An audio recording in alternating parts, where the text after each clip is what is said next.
Assalomu alaykum hammaga. Sizlar bilan Abdumalik Erkinovich. Bugungi kunda bilasizlar, trading sohasi juda ham O'zbekistonda rivojlanib ketdi va aynan ko'pchilik insonlar qaysidir kurslarni sotib olib 2000, 3000 yoki 500 ming dollarga sotib olgandan ko'ra bepul boshlang'ich bilimlarni olishni xohlab YouTubedan ma'lumot qidirib ko'rishadi va aynan siz ham shular qatorida ekansiz.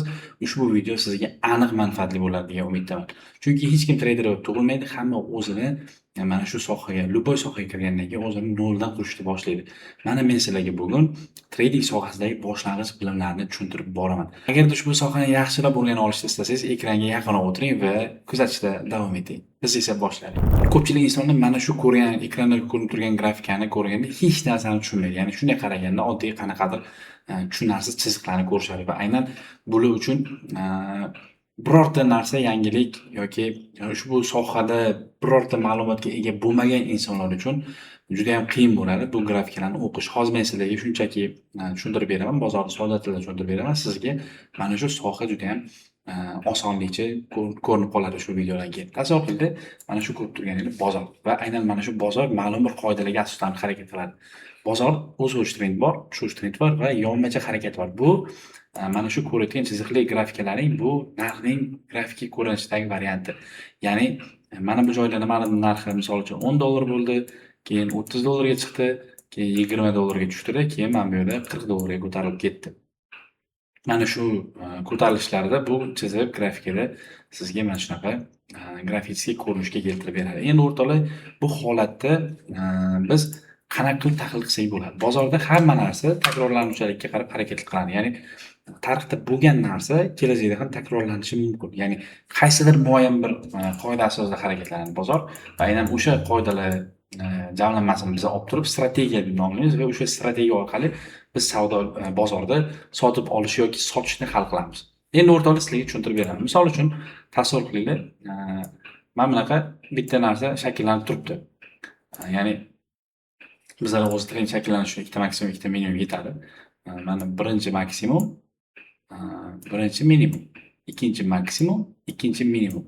Mana shu holatni ko'rganingizda siz sirazi bu tushish trend, ya'ni narxlar pastga qarab tushyapti deylik. Mana bu joyda nimanidir narxi 50 dollar edi. Keyin sirazi 30 dollarga tushib qoldi, yana 40 dollarga ko'tarilib, keyin 20 dollarga tushib ketdi. Ya'ni umumiy ketma-ketlikni qaranglar. 50 dollardan 30 ga tushdi, 40 ga chiqdi, 20 ga tushdi.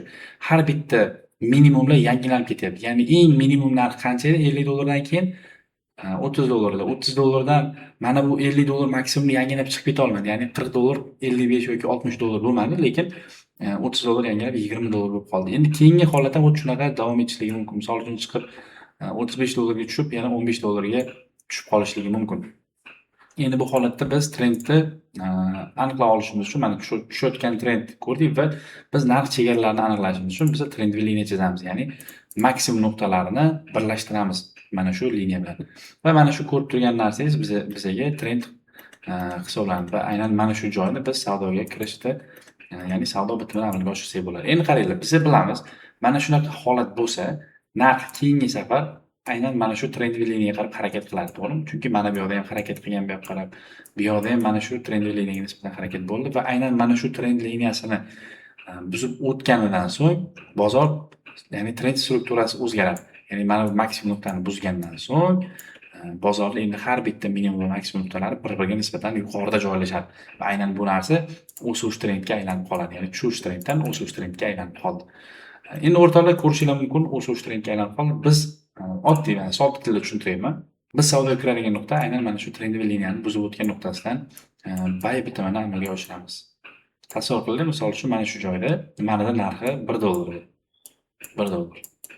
Sizni qo'lingizda 100 dollar pul bor va siz mana shu nuqtada 100 dona nimadir sotib oldingiz. 100 dollarga. Hamma pulingizga sotib oldingiz.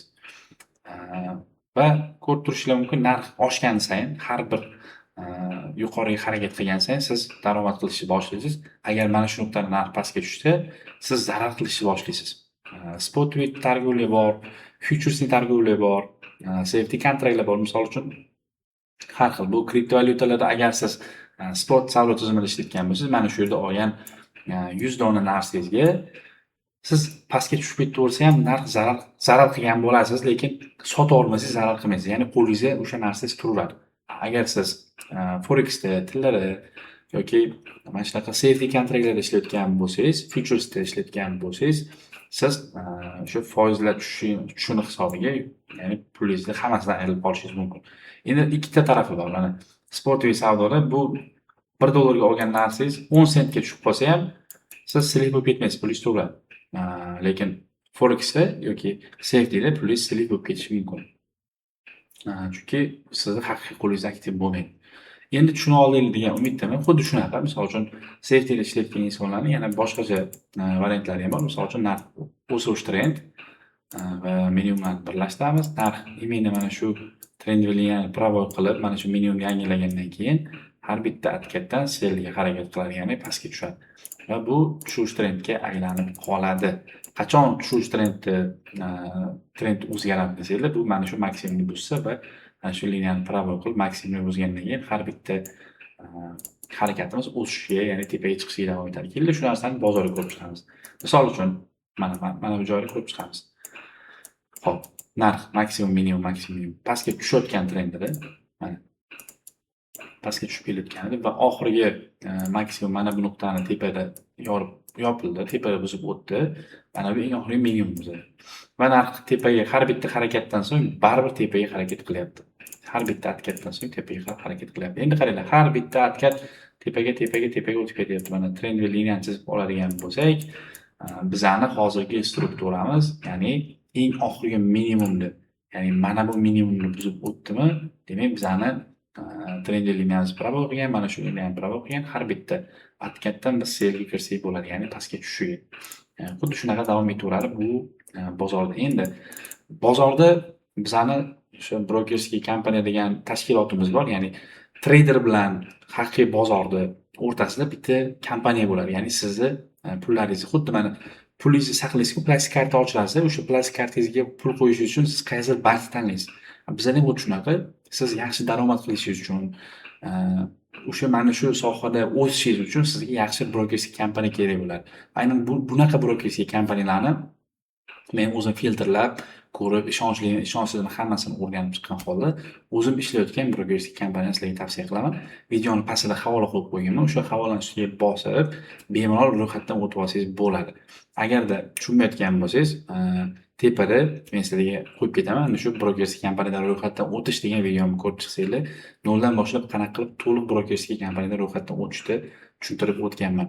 Va aynan Toshkent shahrida siz mana shu trading sohasini offlayn o'rganib, bizning komandamiz bilan birgalikda savdo qilib, har kuni o'zingiz qanchadir miqdorda daromad qilmoqchi bo'lsangiz, pastda havola qoldiraman unga ham siz bemalol o'zim bilan bog'lanib, mening darslarimga qatnashsangiz bo'ladi va aynan mana shu yo'nalishni men sizga ipidan ignasigacha o'rgatib qo'yaman. Darslik tushunarli bo'ldi deb o'ylayman. Xudo xolasa, keyingi darslarda ko'rishamiz. Albatta, pastda kommentariyada o'z fikringizni qoldiring, obuna bo'lishni esdan chiqmasin va albatta like tugmasini ham bosib qo'ying. Xudo xolasa, keyingi videolarda ko'rishamiz. Charchamang.